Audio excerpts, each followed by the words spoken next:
Hi, my name's Marietta Mahani, and this week's Aqua tip, I'm going to be using the Kickboard. Now, with the Kickboard, I'm not going to grip the board at all. In fact, my hands are going to splay open. Now, notice the size of board. So I don't have big hands, but I don't have one of those really big boards, and that's going to be important for this next activity. If you do have one of those big boards, please try this out in the pool first before you watch this video and go, cool, I'm going to unleash this move on my clients, because your cueing will be different. So what we're doing is we're splaying the hands wide apart. The board goes underneath the water, and I'm just doing great big kicks to the back. Now, right now, my arms aren't doing very much at all. And so this is what I call level one. You know, I always like to give different levels in the class. So this is level one. Level two is when we start to do what I call surfing the board. Now, when you surf the board, get it down low. If you have it really close to the surface, you'll start traveling backwards too much.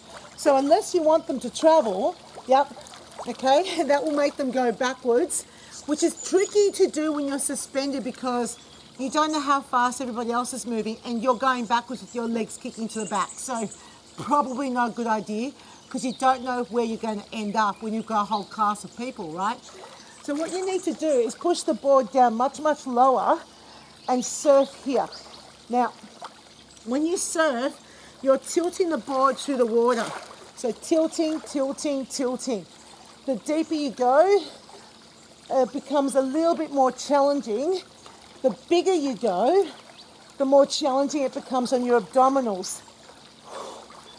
And I'm trying my absolute best to stay on the spot. So I'm constantly manipulating the intensity that I'm feeling with the board, tilting it in all sorts of different directions to try and stay on the spot. Now the legs are opening out really wide to match the movement that I'm doing with my upper body. Now it's hard to explain this because unless you do it in the water yourself, then you'll understand. But you really want to have that board moving through the water like this, deep underneath the water. Now, what's the benefit of doing this exercise? Firstly, there's just that balance and control. So you're thinking about how much effort do I put into the tilt. Definitely abdominals. Now, the bigger the surf, the more the abdominals kick in, right? Now, the legs are getting a workout because I'm kicking them out wide and I'm trying to kick them out as much as I can. This is a really good leg and abdominal workout. Arms, not so much, interestingly enough. Yeah, I feel it up into my torso, but I'm not feeling it in my shoulders, biceps, triceps. I'm not feeling it in my arms at all. My hands are working to place and keep it there, but other than just a bit of a stretch in the fingers, I'm not feeling anything really in my hands. So it's really from here down that you'll get something out of this exercise. Yeah, cool little activity to do.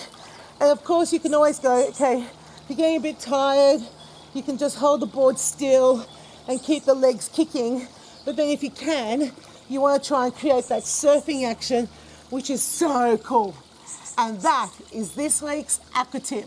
That very cool exercise of being prone in the water with the big straight leg kicking behind and the surfing action with the upper body is such a great exercise in the water. It really is amazing, and you've got to try it out in the pool yourself.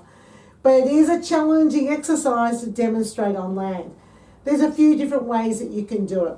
Firstly, I've got my magic rubber bands on the board, which makes it easier for me to keep my hands underneath the belt, underneath the bands, and that means that the board magically stays attached to my hands without me gripping it. So the rubber bands are key for this because you want to make sure that people are not gripping the board with their little fingers and they've got that surfing action in the water. Now, method number one is like this. All right, everyone, lying down in the water, big straight leg kicks behind. Start by moving the board from side to side, but when you can, start to create a tilt. Try and keep the board directly underneath your chest so that your arms are pushing the board down in the water. You should be feeling it from your rib cage down. So your abdominals, your back muscles, and then a big, strong kicking action to the back. That's option one. Option two is you get a chair. Now, ideally with your chair, you have a bit more of the seat coming out. And you don't want the handles on the chair, because what you're going to do is lie on it sideways, this way. So what you say to your class is, okay, lying face down in the water. Okay, big straight leg kicks behind, making sure that you're kicking down into the pool, not up out of the water. Both hands on the board, and now create that surfing pattern. If you want to work a bit harder, tilt it a bit more in the water and give it a little bit more of a tilt as you're pushing the board through the water.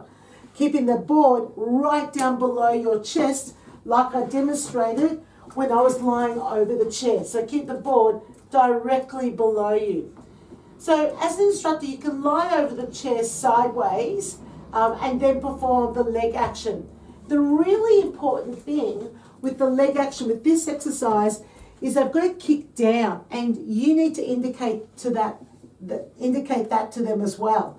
Because if they think about kicking up and their feet actually come out of the water, that's not going to be very useful with them staying on the spot, because the board will start pushing them backwards. So I always ask them to kick down hard. I want you to kick down towards the bottom of the pool hard and create that surfing pattern. Needless to say, it's one of those really tricky exercises to demonstrate because you're not suspended in air. But lying sideways on the chair will be effective.